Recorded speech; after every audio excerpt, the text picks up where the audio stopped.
القوة ندفعهم وسنمضي ندك معاقلهم بدبي دام يقلقهم وسنمحو العار بأيدينا وبكل القوة نردعهم سنخوض معاركنا معهم وسنمضي جموعا نردعهم ونعيد الحق المغتصب وبكل القوة ندفعهم لن نرضى بجزء محتل لن نترك شبرا للذل ستمور الأرض وتحرقهم في الأرض براكين تغلي سنخوض معاركنا معهم وسنمضي جموعا نرضعهم ونعيد الحق المغتصب وبكل القوة ندفعهم سنخوض معاركنا معهم وسنمضي وتمم بالخير. أما بعد. وعن أبي عبد الله عمرو بن عاص رضي الله عنهما قال: سمعت النبي صلى الله عليه وسلم جهارا غير سر يقول: إن آل أبي فلان ليسوا بأوليائي إنما ولي الله والصالح المؤمنين ولكن لهم رحم أبلها ببلها muttafaqun alaih. Daripada Amr bin As radhiyallahu anhu, daripada Abi Abdullah Amr bin As radhiyallahu anhu, kata dia, saya mendengar Nabi daripada Rasulullah sallallahu alaihi wasallam, Rasulullah bersabda secara terang-terangan dalam keadaan yang Rasulullah tak rahsia-rahsiakan. Lalu Rasulullah sallallahu alaihi wasallam menyebut, sesungguhnya keluarga Abu Fulan itu bukannya kekasihku, laisu bi auliyai, tetapi mereka itu adalah ada hubungan kekeluargaan denganku, yang aku sendiri yang saya akan membasahi dengan airnya, yakni saya pereratkan ikatan kekeluargaan dengan mereka tersebut. Muttafaqun alaih.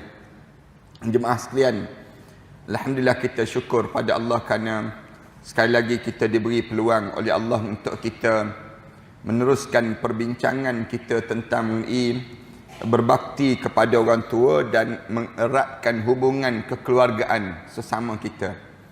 Dalam bab yang ke-40 ni, di mana dalam tajuk yang kita bincangkan ini ialah membicarakan tentang kita diajar supaya berbuat baik kepada mak ayah kita, ataupun kitanya berbuat yang disebut dengan bakti kepada kedua ibu bapa kita dalam hidup kita sebagai seorang anak. Dan juga kita diajar supaya menyambungkan ataupun mengeratkan hubungan kekeluargaan di kalangan kita.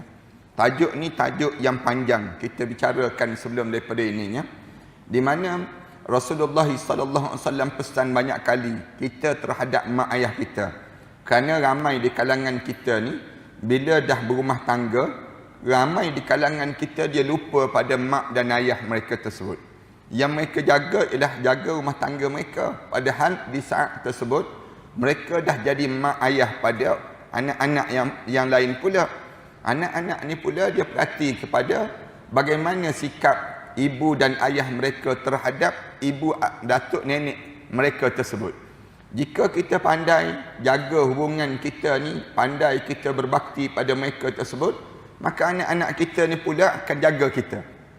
Ini kesan daripada didikan yang diajar dalam agama. Tapi kalau kita tak jaga yang disebut dengan mak ayah kita, macam mana yang nak suruh anak kita jaga kita pula? Ni kita kena faham pada diri kita demikian. Ramai di kalangan kita ni, bila dia mak ayah dia dah berusia tua, dia tak peduli lagi dah. Bahkan di kalangan kitanya, di kalangan kita nampak mak ayah kita ni yang kena jaga siapa dia? Kena jaga ni abang yang sulung, kena jaga kakak yang sulung, kena jaga orang yang sulung tu kena jaga. Kita nampak demikian. Padahal tanggungjawab nak jaga mak ayah kita ni tanggungjawab kita lah. Tanggungjawab kita bersama. Bukan mesti yang sulung saja, tidak. Yang sulung tu dia panggil yang mengurus, yang utama. Tapi selebihnya kita pakat-pakat jaga di kalangan anak-anak ni sendiri. Tapi ramai di kalangan kita, bila ada hadiah yang jaga, dia tak peduli dah pada yang lain. Anak-anak yang lain tak peduli dah. Seorang saja jaga. Bila seorang saja jaga, terbebannya ialah bebanan seorang tersebut. Manakala yang lain tak nak tanggung bebanan. Kalau kita tanya, kenapa yang lain tak nak tanggungan ini? Dia kata, saya banyak kerja Ustaz, saya ada keluarga saya kena. Ini jawapan kebanyakan demikian. Yang ni yang menyebabkan berdosa ni. Dosa di kalangan kita. Dosa di kalangan kita kenapa? Kerana kita ni tak pandai nak jaga mak ayah yang sudah berusia dalam hidup. Ramai di kalangan kita ni sembahyang bukan main lagi. Kemudian yang lain semua bagus. Yang lain tu bagus tapi dengan mak ayah dia out. Mak ayah dia tak jaga. Habis amalan dia tersebut. Kerana mak ayah ni besar dalam Islam. Dalam Islam dia nak letak mak ayah ni kedudukan yang tinggi. Lepas pada jangan syirik pada Allah, wabil walidaini ihsana. Pada kedua ibu bapa kena berbuat baik dalam hidup kita. Itu satu. Yang keduanya jaga hubungan kekeluargaan adik-beradik. Pereratkan hubungan adik-beradik ni sendiri.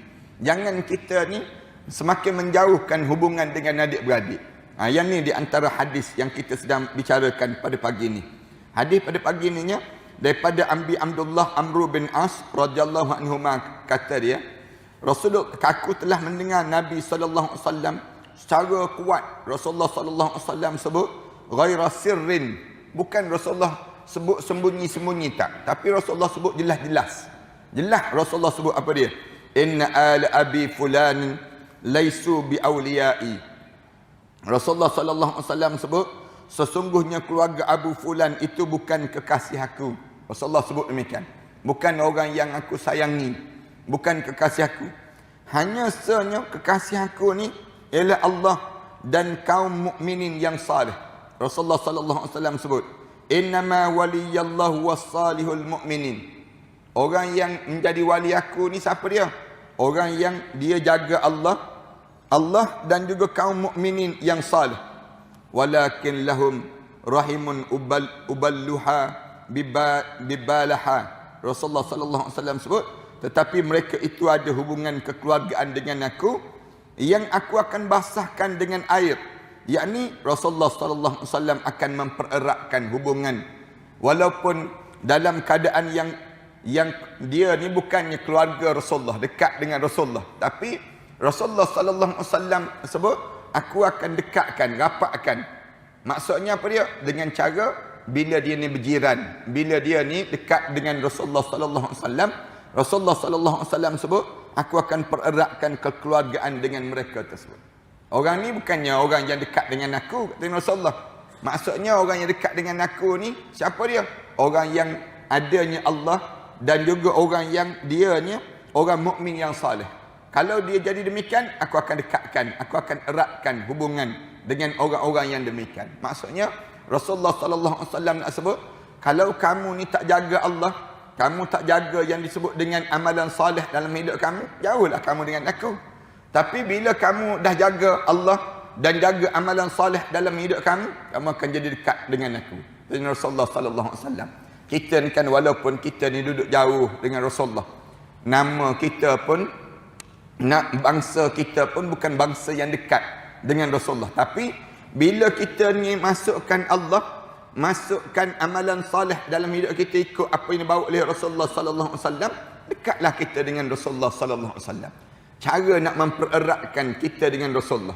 Kadang-kadang kan kita tanya, Rasulullah macam mana saya nak suruh dekat dengan Rasulullah? Sedangkan bangsa kita bukan bangsa Arab. Kemudian dalam masa yang sama pula, kita bukan dekat dengan rumah kita, dekat dengan Rasulullah. Tapi Rasulullah sebut, aku boleh dekat dengan kamu. Dengan cara macam mana? Bila kamu dengan Allah, kamu jaga Allah, kemudian kamu jaga pula yang disebut dengan amalan salih yang diajar ini, maka aku akan basahkan hubungan ini. Maksudnya aku akan dekatkan hubungan di antara kamu dengan aku itu sendiri. Ini cara Rasulullah sallallahu alaihi wasallam, dia nak suruh kita dekat di antara satu sama lain. Jaga amalan. Maksudnya amalan-amalan kita ni jangan jadi amalan-amalan yang buruk. Tetapi jaga amalan yang soleh. Kita tanya, orang tanya dia, kamu buat amalan ni berdasar pada apa? Berdasar pada apa yang diajar oleh Rasulullah sallallahu alaihi wasallam. Maknanya dekatlah kita dengan Rasulullah sallallahu alaihi wasallam. Hadis ni senang tu untuk kita nak faham tu. Pada diri kita ni, biar kita ni mudah dekat dengan Rasulullah. Macam mana dekat dengan Rasulullah? Kita jaga Allah dan juga jaga amalan soleh dalam kehidupan kita. Dekatlah kita dengan Rasulullah sallallahu alaihi wasallam. Wa an Abi Ayyub Khalid bin Zaid Al-Ansari radhiyallahu anhu anna rajulan qala ya Rasulullah akhbirni bi amalin yudkhiluni al-jannah. Faqala an-nabi sallallahu alaihi wasallam ta'budallah wa la tusyriku bihi syai'a wa tuqimus salah wa tu'tiyaz zakah wa tasilur rahim. Ada seorang lelaki daripada Abu Ayyub Khalid bin Zaid Al-Ansari radhiyallahu anhu, katanya ada seorang lelaki datang jumpa dengan Rasulullah. Tanya Rasulullah ni, ya Rasulullah, akhbirni bi amalin yudkhilunil jannah. Ya Rasulullah, tolong sebut pada saya amalan-amalan yang menyebabkan saya boleh masuk syurga Allah. Amalan apa yang memudahkan saya masuk dalam syurga Allah? Kemudian faqala Nabi sallallahu alaihi wasallam. Lalu Rasulullah pun jawab. Rasulullah jawab terus. Rasulullah kata apa dia? Yang pertama, ta'budullah wa la tusyriku bihi syai'a. Jadikanlah diri kamu ni hamba kepada Allah. Jangan syirik pada Allah walaupun sikit sekalipun. Ni anda sebut banyak kali pada jemaah ni. Dalam hidup kita ni, jangan bercampur keyakinan kita dengan selain daripada Islam. Jangan bercampur. Maknanya, dalam hidup kita ni hanya Islam. Dalam hidup kita kena letak. Jangan kita pergi letak keyakinan selain daripada Islam. Jangan. Orang kita ni ada dah perangai pergi yakin selain daripada Islam. Macam mana yakin selain daripada Islam? Dia tak yakin dengan Islam dalam hidup dia. Misal contoh, anda buat contoh yang mudah lah untuk kita nak faham. Apa dia? Pergi ke bank. Bila pergi ke bank, pegawai bank tanya, nak buka akaun cara Islamik ke cara konvensional? Dia pun tanya balik, mana yang untung? Dia tanya. Ini perangai orang kita ni, dia tanya, mana yang untung? Cara Islamik ke cara konvensional? Lalu pegawai bank sebut, kalau mengikut kiraan saya begini, yang untungnya konvensional. Misal contohnya, katanya pegawai bank, dia kata, kalau begitu saya ikut konvensional lah, daripada saya ikut Islam. Habis keyakinan. Kamu tidak menjadikan Allah sebagai keyakinan dalam hidup kamu. Yang ni yang bahaya. An ta'budallah wa la tusyriku bihi syai'an. Jadi hamba pada Allah, jangan syirik walaupun sikit sekalipun. Jangan menduakan Allah. Tu dalam bab ekonomi. Dalam bab yang disebut dengan pendidikan, sama juga orang kita. Orang tanya dia, tak hantar nak menghafal Quran ke? Dia pun tanya balik, ada masa depan ke? Dia tanya. Ini perangai orang kita ni. Padahal orang tanya tentang mengenai masa depan hidup ni, keyakinan kamu hanyalah dengan Islam. Ni jangan syirik pada Allah walaupun sikit pun. Dua. Yang ketiga, contoh yang mudah dalam masyarakat kita lagi, dalam bab politik. Misal contoh, dalam bab politik orang kita akan sebut, mana ada politik Islam? Mana ada politik Islam? Politik jangan campur dengan Islam. Ini pun syirik juga pada Allah SWT. Habis tu kamu yakin dengan politik mana? Saya yakin dengan politik nasionalis. Saya yakin dengan politik sekularis. Saya yakin dengan politik komunis. Yang terbaru ni pula, komunis pula dia panggil.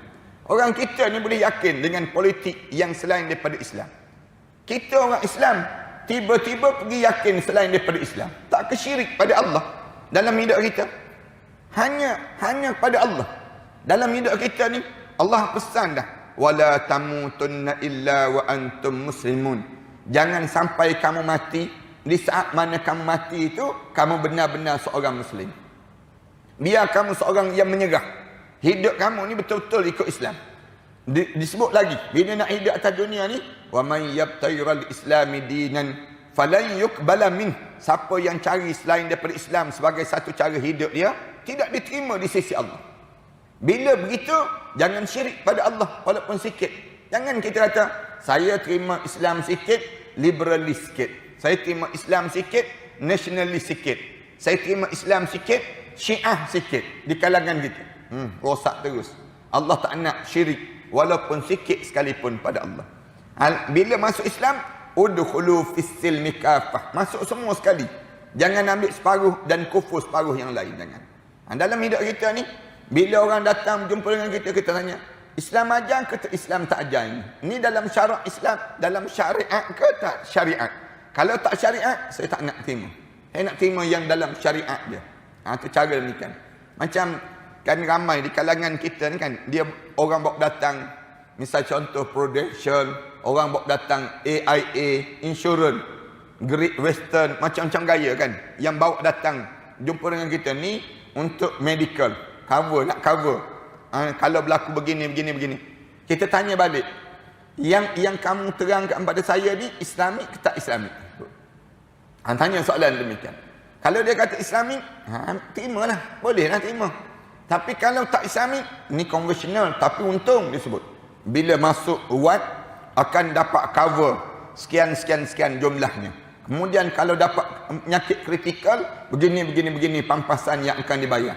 Katanya mereka tersebut. Kita kata, walaupun dibayar berjuta sekalipun, kalau bukan Islami, saya tak boleh terima. Itu cara kita. Wala tusyriku bihi syai'an. Jangan syirik pada Allah walaupun sikit sekalipun. Orang kita ni, dia tak peduli. Yang pentingnya dia untung. Buka akaun bank entah apa-apa. Buka akaun bank. Di kalangan kita. Akaun bank, orang tanya, kenapa tak pindah akaun bank tu kepada Islami? Dia kata, susah lah Ustaz. Nak kena pergi pejabat yang ni, kena tukar yang ni. Nanti gaji saya nak masuk, saya dah buka dah yang ni. Dia sebut demikian. Kamu ni jaga-jaga. Bahaya. Dia akan jatuh syirik pada Allah Subhanahu Wa Taala. Orang kita KWSP sama juga. KWSP tu dah umum dah. Akaun KWSP tu pindahkan kepada cara Islami. Orang kita tak nak pergi pun. Berapa peratus je yang nak pergi, nak ubah. Padahal ada dah cara yang diajar demikian. Sayang kan. Yang pertamanya, nak masuk syurga, jangan syirik. Kalau kamu syirik, kamu menduakan Allah. Bila kamu menduakan Allah, tak ada jalannya masuk syurga. Tak ada jalannya masuk syurga. Kalau kita percaya selain daripada Islam, pergi percaya dengan liberalis. Kita kena tanya, orang yang nak jadi pemimpin kita ni, yang nak bawa kita ni, dia nak bawa ke syurga ke, nak bawa apa dia? Dia jawab, saya jadi pemimpin tapi saya nak buat jalan raya je. Saya nak tegakkan tiang elektrik je. Kita jawab, komunis boleh buat, komunis. Komunis boleh buat. Kalau dia jadi pemimpin, dia akan buat. Nak sebutnya, habis yang nak jadi pemimpin kita ni, nak bawa ke mana? Saya nak bawa kamu ke syurga Allah. Ikutlah orang yang nak bawa kita ke syurga Allah. Kerana apa dia? Ni, dia tidak mensyirikkan Allah walaupun sedikit sekalipun. Kita kata, ada kaitan ke Ustaz? Hidup ni nak jadi pemimpin tu bawa ke syurga, ke bawa neraka? Ada dah. Dalam Quran Allah dah cerita dah. Orang yang masuk neraka tu, waktu mana dalam neraka tu, dia mengadu pada Allah. Dia mengadu pada Allah. Dia kata, Rabbana inna ata'na sadatana wa kubara'ana fa'adalluna sabila. Orang dalam neraka dia mengadu pada Allah. Ya Allah, aku ni masuk neraka ni punca, aku ikut pemimpin aku dah. Pemimpin aku menyesatkan aku, menyebabkan aku ni terhumban ke dalam neraka Allah. Rabbana atihim di'faini minal azab. Wahai Tuhan kami, gandakan pada pemimpin kami itu 2 kali ganda azab. Wal anhum, laknatlah mereka laknan kabira, dengan selaknat-laknat yang besar. Disebut demikian. Lalu dia minta dengan Allah, yang dia tu sendiri dalam neraka dah. Dalam neraka dah. Minta dengan Allah supaya gandakan 2 kali ganda laknat pada pemimpin dia. Punca apa kita jadi demikian? Puncanya kerana kita silap dalam kita memilih pemimpin-pemimpin di kalangan kita tu, menyebabkan kita dihumban ke dalam neraka Allah Subhanahu Wa Taala. Cerita banyak pun tak guna ni dipanggil. Kadang-kadang bila sampai orang kita sampai dekat pilihan raya je, dianya kena duit RM50 je lepeh tu. Kadang-kadang kena janji-janji palsu pun lepeh dah kita. Nak sebutnya, ramai mana orang kita ni, dia jadi rosak. Punca apa dia? Punca dia tak jaga yang disebut dengan masa depan dalam hidup dia tu sendiri. Ini yang pertama. Nak masuk syurga, jangan syirik pada Allah walaupun sikit. Yang pertama. Yang kedua, wa tuqimus salah, dirikanlah sembahyang. Yang disebut Rasulullah sebut terus pada pemuda ni, kalau kamu nak masuk syurga, jangan tinggal salat. Salat ni jangan tinggal walaupun 1 rakaat. Itu cara demikian. Jaga salat. Salat ni maknanya kita perhati betul-betul. Kita ni lagi tua, lagi khusyuk kah? Ataupun lagi tua, lagi hambar salat kita? Ataupun sama je. Sembahyang kita ni sama je tiap-tiap masa. Ini bukan mendirikan sembahyang ni. Orang yang mendirikan sembahyang, lagi dia berusia, lagi soleh. Lagi berusia, lagi soleh. Lagi berebut sah yang pertama dipanggil. Itu maknanya orang yang mendirikan sembahyang. Mendirikan sembahyang. Satu, dalam bab sembahyang tidak disebut waktu tias salat, ditunaikan sembahyang. Kalau perhatikan perhati ayat Quran ke hadis Rasulullah ke, dia sebut wa tuqimus salah. Wa tuqimus salah maknanya didirikan salat. Maksud didirikan salat maknanya apa dia? Sembahyang kamu sebelum solat kamu jaga belum solat. Waktu mana kamu solat kamu jaga. Lepas pada kamu solat kamu jaga. Itu dipanggil wa tuqimus salah, mendirikan sembahyang. Ramai orang kita ni waktu tias salah, menunaikan salat. Menunaikan salat. Menunaikan salat, sembahyang sambil lewa je. Sembahyang. Lepas sembahyang buat benda yang tak baik pula. Perangai. Sebelum sembahyang tu tak ada perasaan langsung. Waktu mana sembahyang lagi tak ada perasaan. Dia buat ni sekadar dia panggil melepaskan batuk di tangga. Orang Melayu kita sebut demikian. Maknanya sekadar untuk nak memenuhi tanggungjawab dia sebut demikian. Tapi dia tidak mendirikan sembahyang. Mendirikan sembahyang ni maksudnya betul-betul kita tegakkan solat kita. Perangai kita berubah. Tingkah laku kita terjaga waktu mana kita solat.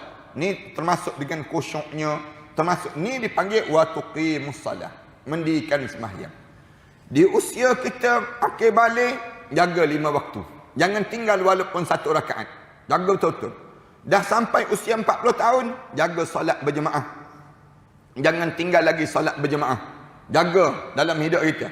Umur 40 tahun, sembahyang mesti berjemaah. Itu cara demikian. Jangan sembahyang seorang-seorang. Umur 60 tahun, jangan tinggal lagi solat tahajud malam. Umur 60 tahun, bangun malam-malam, bangun je solat. Tiap-tiap malam. Jangan tertinggal walaupun kitanya macam mana sekalipun, kita kena jaga dah. Umur 60 tahun, kena jaga solat tahajud malam. Tak tertinggal walaupun 1 malam. Orang tanya kenapa? Kerana umur 60 tahun, umur confirm mati, dia panggil macam. Umur 60 tahun tu, bila umur kita 60 tahun, tak payah berangan banyak lah. Confirm dekat-dekat nak mati tu kita. Kita ni cerita sihat pun tak guna dia panggil.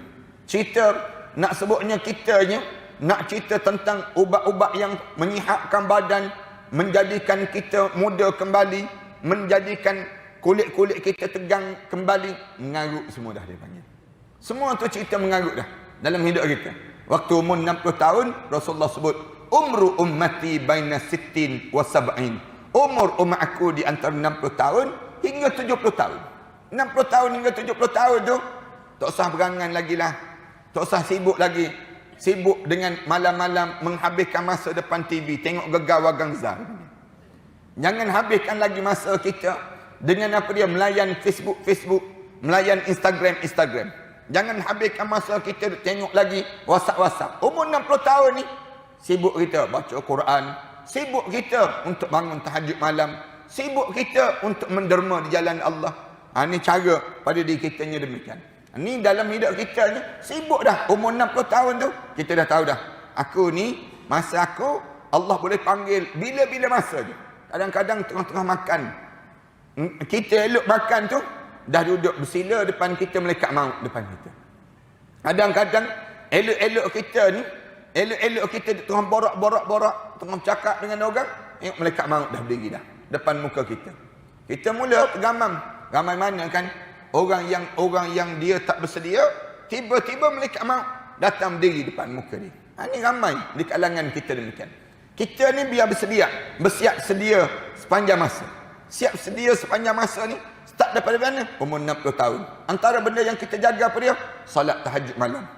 Solat tahajud malam. 5 waktu dah jaga, sembahyang berjemaah dah jaga. Kemudian tahajud malam. Diajar supaya bangun malam-malam. Jangan tertinggal. Kalau dapat solat 13 rakaat, lagi bagus. Tiap-tiap malam. 13 rakaat. Tiap-tiap malam. Dalam usia kita 60 tahun ni, bangun dan bangun pada diri kita demikian. Kita pun mana ada kerja lain dah pun. Nak kata masak-masak, tak dah. Orang lain dah tolong masak untuk kita. Kemudian nak kata apa dia? Nak kata pergi pejabat besok hari, tak dah.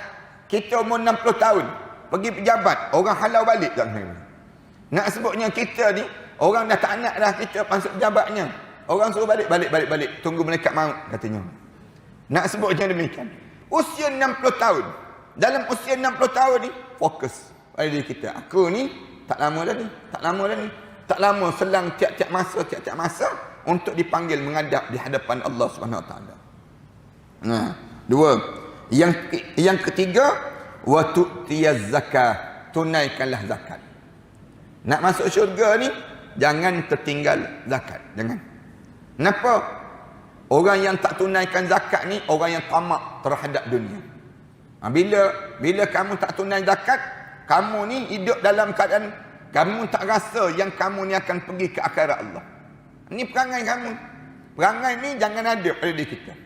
Tak tunaikan zakat, perangai tak nak tunaikan zakat ni satu penyakit yang buruk, yang keji dalam hidup seorang.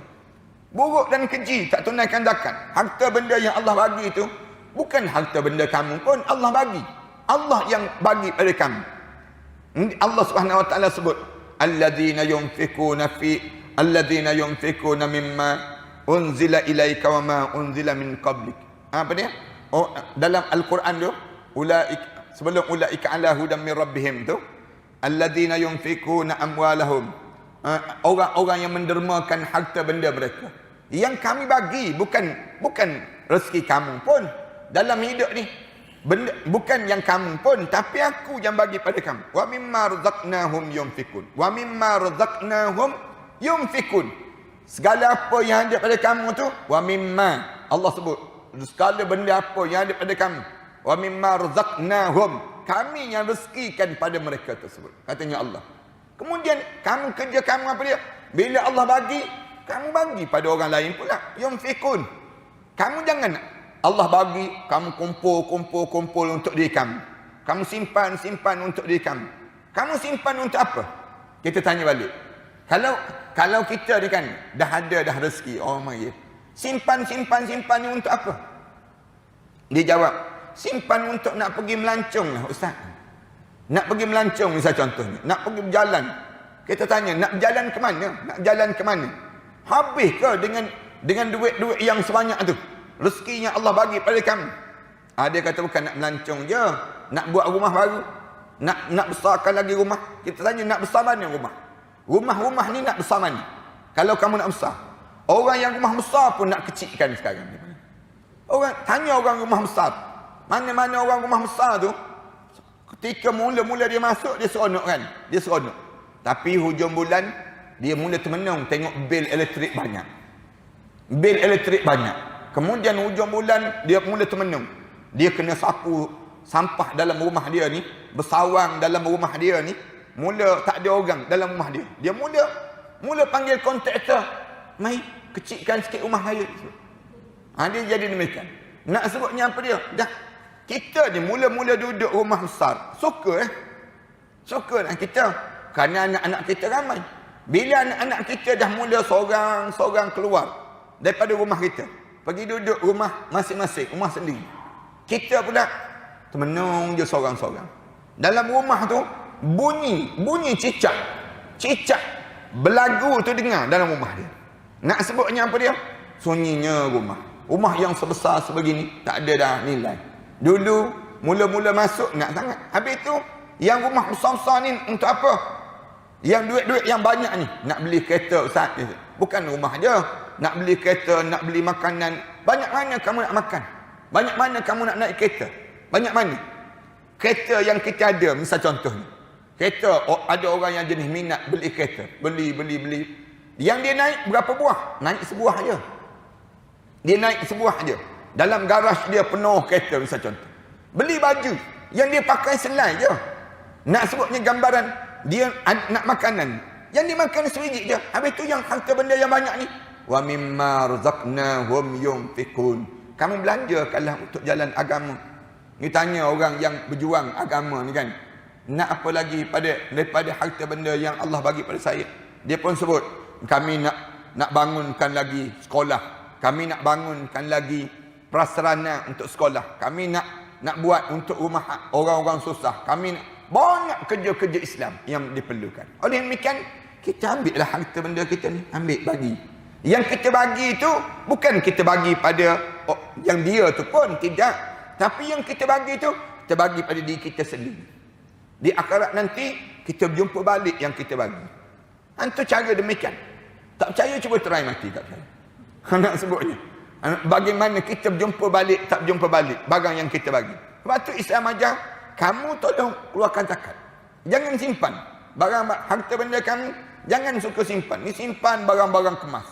Simpan. Dia tak pakai pun. Kalau dia pakai barang kemas pun, takkan dia pakai semua sekali. Penuh lengan-lengan dia. Barang kemas dia. Tak juga. Yang dia pakai Zulian je sekarang. Dia tak pakai pun yang original tu pun. Kenapa demikian? Nak sebutnya gambaran dalam hidup dianya suka perhiasan. Ni hidup dalam keadaan sebegitu. Anda pernah sebut pada jemaah kan, kita ni lagi berusia lagi infak, lagi berusia lagi infak. Jangan lagi berusia lagi simpan. Yang ni silap. Ramai orang kita ni lagi berusia lagi simpan, letak bawah bantal dia. Lama-lama hilang toyol yang curi dia.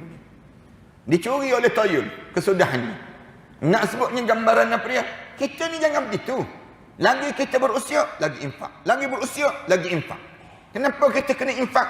Sebab kita sedang mengalihkan harta dunia ke akhirat Allah. Itu cara demikian. Harta dunia ni, kita alihkan ke akhirat Allah. Macam mana cara kita nak alih ni? Kita tak masuk dalam kubur lagi. Tapi, sekarang ni proses pengalihan harta. Usia kita dah 60 tahun dah. Kita panggil anak-anak kita. Ni abah sempat beli tanah sekian. Ni abah mama sempat beli rumah 2-3 buah rumah, misal contoh. Rumah ni milik orang ni, rumah ni milik orang ni, rumah ni milik orang ni. Kita bagi terus, bagi panggil lawyer, kita bagi ni bahagian. Manakala rumah yang ada ni jangan siapa ambil. Sebab terus, jangan siapa ambil, jangan berebut. Kalau mama meninggal dunia, kalau Umi meninggal dunia, kalau Abi meninggal dunia, jangan rebut rumah ni. Kenapa? Rumah ni Abi, Umi nak guna balik di akhirat nanti. Macam mana cara? Ni Abi, Umi nak wakafkan rumah ni untuk masjid. Bagi pada masjid, bagi pada jemaah Islam, bagi pada kerja-kerja Islam. Abi, Umi nak bagi pada NGO Islam. Nak wakafkan rumah ni. Kenapa nak wakafkan rumah ni? Umi nak ambil balik di akhirat nanti. Abi nak ambil balik di akhirat nanti. Kalau kamu berebut, boleh kita ambil balik di akhirat nanti. Bila kita mati nanti, anak-anak kita berebut rumah kita ni. Boleh kita dapatkan balik di akhirat? Tak boleh dah. Tak boleh dah pada diri kita. Ramai dah yang masuk dalam kubur tu, dia menyesal tengok anak-anak dia berebut harta benda. Rumah bukan besar sangat pun. Rumah kecil je, tapi berebut. Lebih baiklah pada kita ni. Macam mana cara? Kita pergi jumpa dengan AJK Masjid. Saya nak wakafkan rumah ini. Saya mati nanti, saya dah meninggal dunia, rumah ni jadi milik masjid. Itu cara demikian. Masjid pula, dah dapat dah rumah tu, hamba Allah ni dah meninggal dunia dah. Dah tak ada siapa dah. Dalam keluarga dia, dah keluar dah. Masjid ambil rumah ni, kemudian jual pada orang Islam yang lain. Jual kegunaan untuk orang Islam yang lain. Manfaat dia, orang Islam yang harta tadi, yang jual tadi, digunakan oleh masjid untuk kegunaan kerja-kerja Islam. Banyak mana kita dapat demikian. Ini cara kita ni dalam hidup kita. Lepas pada tu kita dalam kubur, senyum je kita dalam kubur. Alhamdulillah, aku ada ganjaran, aku ada kelebihan. Bangun di akhirat, berjumpa balik rumah kita di dunia ini yang kita telah alihkan ke akhirat Allah. Waktu mana kita menghadap di hadapan Allah. Ramai dah orang kita ni masuk kubur tu menyesal je. Kita tak boleh bercakap je dengan mereka. Kalau kita boleh bercakap dengan mereka tu, mereka akan kata apa dia? Saya rugi ustaz atas dunia dahulu. Tak sempat saya nak infak yang tu. Tak sempat saya nak buat yang macam ni. Punca apa? Punca kitanya sayang terhadap harta kita yang Allah bagi, harta yang Allah bagi pinjam sekejap je untuk kita bawa ke akhirat Allah Subhanahu Wa Taala. Kalau kita boleh fikir panjang dalam hidup kita ni, untunglah kita. Tapi sayangnya orang kita ni fikir pendek, singkat cara berfikir. Bila cara berfikir singkat, rugi lah. Sebab tu ekonomi orang Islam ni tak bergerak. Mati je ekonomi kita. Punca apa? Punca kerana kita kedekut. Orang kita ni tak nak membelanjakan. Ada rezeki tapi tak membelanja. Jadi ekonomi kita jadi keras. Ekonomi kita ni tak bergerak. Punca apa? Punca yang ni tanah tak selesai. Yang ni tak boleh buat. Yang ni tak boleh buat. Akhirnya terbengkalai begitu saja. Ni punca jadi demikian. 2, 3. Yang keempat, watasilur rahim. Disebut lagi. Rasulullah sebut, kalau kamu nak masuk syurga, sambunglah silaturrahim seramai mungkin. Sambung silaturrahim dengan sepupu kita tu sampai tak kenal nama dia. Sepupu kita tu kan. Kadang-kadang anak saudara tak tahu nama anak saudara. Kadang-kadang anak saudara dengan bapa saudara, mak saudara pun tak tahu. Pun siapa tak tahu? Kerana tak sambung silaturrahim. Tak sambung silaturrahim. Hanya anak-anak saudara. Cuma kamu bilang mak saudara kamu sebelah ibu kamu. Cuba kamu bilang mak saudara kamu sebelah ayah kamu. Nama penuh apa dia? Tak boleh jawab anak-anak kita. Cuba try tanya. Malam ni, Farhan sekarang balik tanya anak-anak kita ni, tolong sebut nama mak saudara kamu sebelah ibu kamu. Mak saudara sebelah abi. Cuba kamu tanya. Cuba kamu sebut nama penuh. Anak kita tak boleh jawab. Tak boleh jawab anak kita. Kenapa tak boleh jawab? Tak sambung silaturahim. Mana kita sambung silaturahim? Rasulullah sallallahu alaihi wasallam ajar pada kita sambung silaturahim. Tu baru anak saudara dengan mak saudara. Tak kira lagi dengan sepupu. Tak kira lagi dengan dua pupu dalam diri kita, keluarga kita, yang menyebabkan tak kenal di kalangan kita. Kita ni berlegar di kalangan adik-beradik, anak-beranak kita je. Kecil sangat circle kita. Keliling kalang kita ni kecil sangat. Tapi kita tak boleh nak besarkan. Kenapa tak boleh besar? Kerana kita cuti, kita tidur. Bila cuti je, tidur. Orang Melayu kita ni dapat ada peluang cuti, peluang tidur sampai tengah hari. Kemudian bila patutnya peluang cuti, bila ada cuti, bergerak. Pergi ke mana? Pergi ke rumah mak saudara, pergi rumah pak saudara dan sebagainya. Tak. Kalau tak pergi rumah pak saudara, mak saudara, pergi mana? Pergi Sungai Congkak, pergi mandi. Pergi ke laut, pergi cari poliksen, cari laut, nak bakar ikan, nak bakar ayam, nak duduk saja-saja, begitu saja. Habis masa. Yang jenis ada duit sikit, cuti, shopping. ICT ada kan? Bandar ICT yang baru. Nak sebut je, yang ni lagi senang. Kita nak pergi shopping. Hidup kita dalam circle kita, pusingan kita saja, dalam lingkungan kita. Sambung silaturahim. Tak. Mana kita nak sambung silaturahim? Tu baru disebut dengan yang disebut dengan keluarga. Tak sambung lagi dengan orang-orang alim. Ada kita nak ziarah orang alim. Nak ziarah. Oh, orang alim nak pergi ziarah. Lagi susah ustaz. Orang kita mana peduli dengan orang alim. Orang alim di kalangan kita kan. Padahal bila ada orang alim di kalangan kita, duduk dalam masyarakat kita, inilah masa untuk kita apa dia? Masa kita dapatkan kebaikan, keberkatan yang datang daripada Allah SWT. Tapi orang kita, ada orang alim, tak ada orang alim dalam kawasan dia, tak peduli langsung. Tak peduli pun pada diri dia. Yang pentingnya, aku dengan Allah. Direct je dia. Orang kita nak sebutnya, keakuan kan. Keakuan tu, individualistik, terlampau tinggi di kalangan kita. Pergi buat umrah pun seorang-seorang. Pergi buat umrah pun, tak nak tumpang-tumpang orang, tak nak. Pergi grup-grup, tak nak lah. Dia sebut. Pergi dalam keadaan buat umrah tu, dalam keadaan ramai-ramai dengan kawan-kawan, dengan yang dekat-dekat. Nak pergi seorang-seorang. Nak sebutnya. Senang dia kata. Kalau pergi buat umrah, rasa nak pergi semayang, pergi. Tak nak semayang dalam bilik, dia sebut. Nak sebutnya, kerana apa dia? Ni nak sebut ananiyah. Keakuan tu terlampau tinggi di kalangan kita. Teruklah kita ni. Masyarakat kita. Kita mana peduli dalam kehidupan masyarakat kita.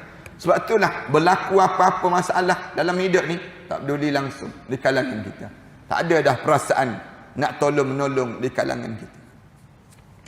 Anda tengok tak peduli kan? Tak peduli ke tak peduli tu, menteri letak jawatan tu, menteri-menteri lain senyap.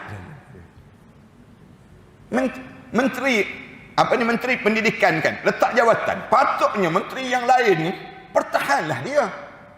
Tapi tak ada perasaan langsung menteri lain. Menteri lain tu tengok, padan muka engkau letak jawatan. Tak ada perasaan dia panggil. Tak ada perasaan dia panggil. Patutnya kita ni satu kabinet kan, satu pasukan kan. Bila satu pasukan sakit seorang, orang lain kenalah rasa sama sakit. Yang ni tak. Orang tu sakit, kena serang serang pula dengan serangan tulisan Jawi je. Tulisan Jawi ni 3 muka surat je. 3 muka surat. Yang serang tu orang bukan Islam, serang sampai letak jawatan. Nak suruh belajar tulisan Jawi ni bukannya nak suruh sunat pun, bukan sunat. Nak suruh belajar tulisan Jawi. Letak jawatan menteri. Menteri tu letak jawatan. Nak sebutnya sampai tahap demikian. Lepas tu bila dia letak jawatan, menteri-menteri lain ni senyap, dia tak kata apa-apa. Heran. Anak sendiri anak jadi heran. Ada juga orang yang macam ni. Patutnya menteri yang lain ni tahanlah. Jangan letak jawatan. Jangan kita sama-sama satu pasukan. Kita mesti sama-sama tahan. Kena bertahan. Jangan kita ikut donzo tersebut. Jangan kita layan sangat dengan mereka sebut. 3 muka surat dia tulisan Jawi. Misal contohnya. Tapi tak. Menteri ni letak jawatan. Turun daripada bangunan tu, naik kereta Myri, balik seorang-seorang dia.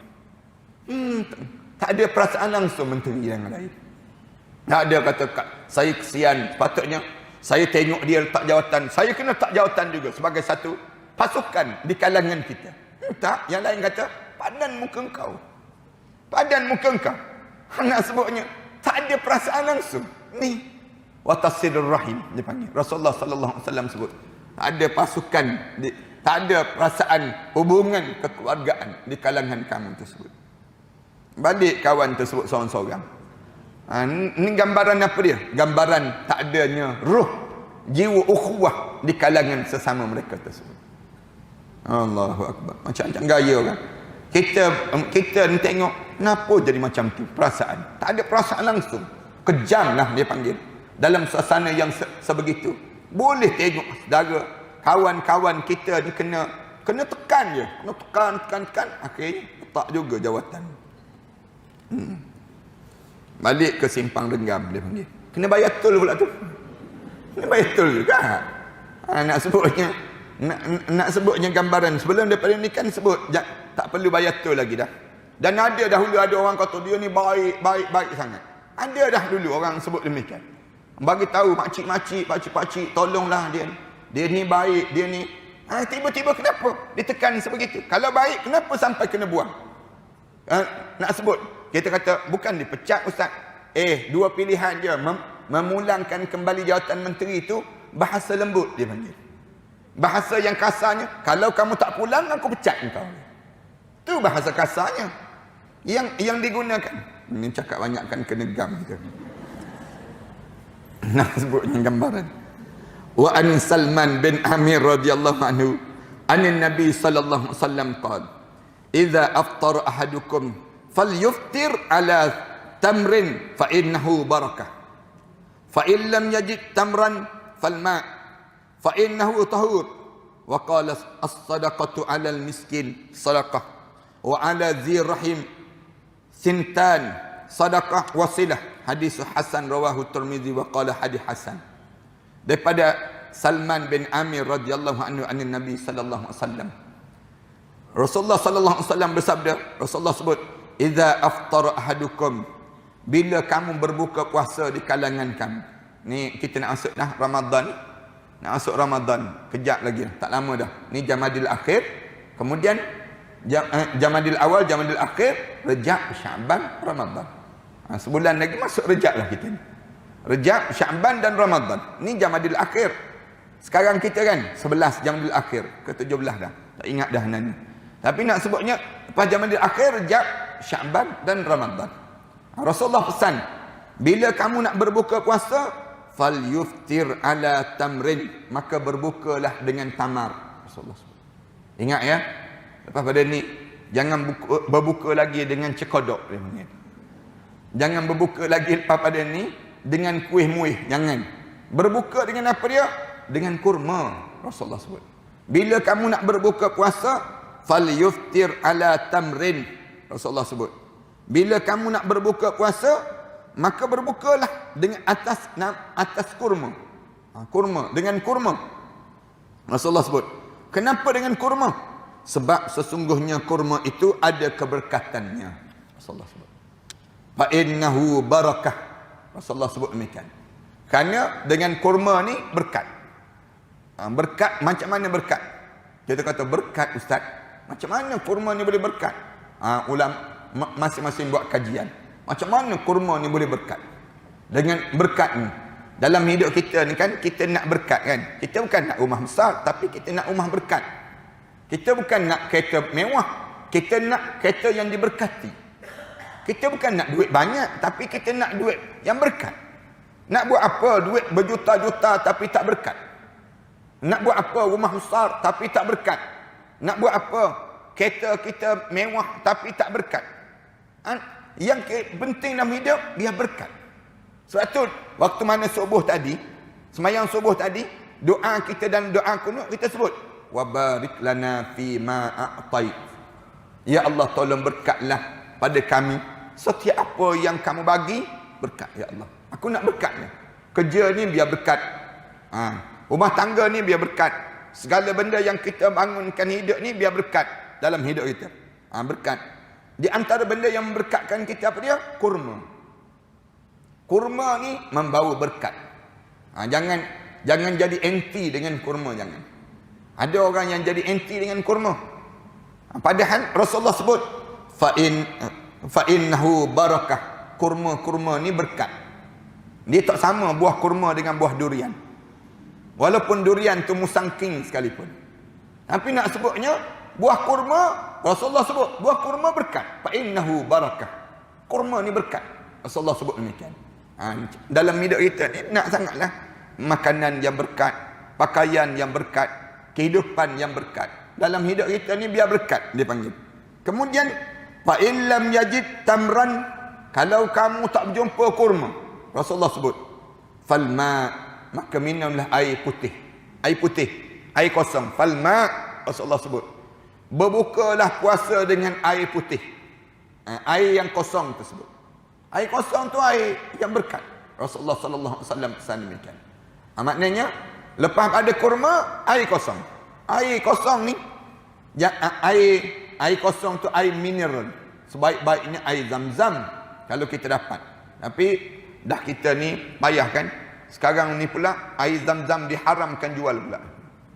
Diharamkan jual oleh kerajaan Arab Saudi, disebut demikian. Maknanya kita pun memang boleh pun. Dan kerajaan pula sebut pula, dia kata siapa yang jual air Zam-Zam berjaya ditangkap dan dia akan dipenjarakan pula. Pelik kan? Tu yang ditegur oleh netizen tegur kan. Dia kata kat Malaysia ni air Zam-Zam haram jual, agak dihalalkan pula. Agak tak ada kena tangkap pula. Siapa yang jual agak tak kena tangkap, jual air Zam-Zam kena tangkap. Tu jadi terbalik dia panggil. Tu netizen sibuk riuh kan. Lepas tu ada pula ustaz yang dia kata, ada seorang ustaz yang mengaku ustaz lah, tak tahulah dia ni ustaz ke tidak. Tapi dia sebut agak tersebut, dia kata memang tujuan untuk berbisnes, dia sebut. Dia kata salah satu di antara manfaat daripada agak ni adalah jual beli terhadap agak tersebut. Bisnes tersebut. Pula dah dia sebut. Macam-macam gaya. Tu orang yadim tu bunyinya. Dengan ceritanya orang yadim yang jawab demikian. Orang yang tak belajar, tak faham tentang agama. Tu yang jadi riuh. Air yang berbuka kalau kamu tak jumpa yang disebut dengan kurma, kamu berbukalah dengan air. Sesungguhnya air itu tahur. Fa innahu tahur. Rasulullah sebut. Kerana sesungguhnya air yang kamu berbuka tu lambang kesucian. Bersih kan, jernih kan air tersebut. Kemudian dia bersih. Lalu kamu berbuka. Wa qala, lalu Rasulullah bersabda lagi, as-sadaqatu 'alal miskin sadaqah. Bersedekah pada orang miskin adalah memperolehi satu pahala sedekah. Rasulullah sebut. Wa 'ala dzirrahim sintan. Rasulullah sebut demikian. Manakala kamu bersedekah pada kekeluargaan kamu, yang ada hubungan kekeluargaan kamu, kamu boleh dapat 2 pahala, iaitu pahala sedekah dan pahala mempereratkan silaturahim. Rasulullah sebut demikian. Maknanya apa dia? Kalau dah kamu tahu orang berpuasa, kamu tolonglah cari kurma-kurma, bagilah hadiah pada dia. Yang kamu nak bagi hadiah pada dia tu, kamu bagi hadiah, kamu sedekah tu, kamu dapat pahala. Kalau kamu bagi kurma, kamu bagi air pada dia, kamu dapat pahala. Pada orang yang berbuka puasa. Orang yang berbuka puasa ni, bila ada orang bagi air, bagi kurma pada dia, jangan pula dia mengejek. Ini air je dia sebut. Kurma je sebiji. Jangan. Kita pula ambil kurma tu, berbuka puasa dengan kurma yang telah diberi oleh sahabat-sahabat kita tadi. Dia pun dapat pahala puasa kita, kita pun Allah tak kurangkan pahala puasa kita. Ini kelebihan yang Allah jadikan pada diri kita bila ada orang yang melakukan amal salih. Tolonglah orang yang dalam berbuat amal salih, maka kita dapat pahala yang dia buat tadi. Kita cara demikian.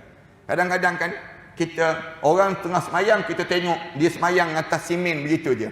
Kita ambil sejadah, kita hampas sejadah atas dia.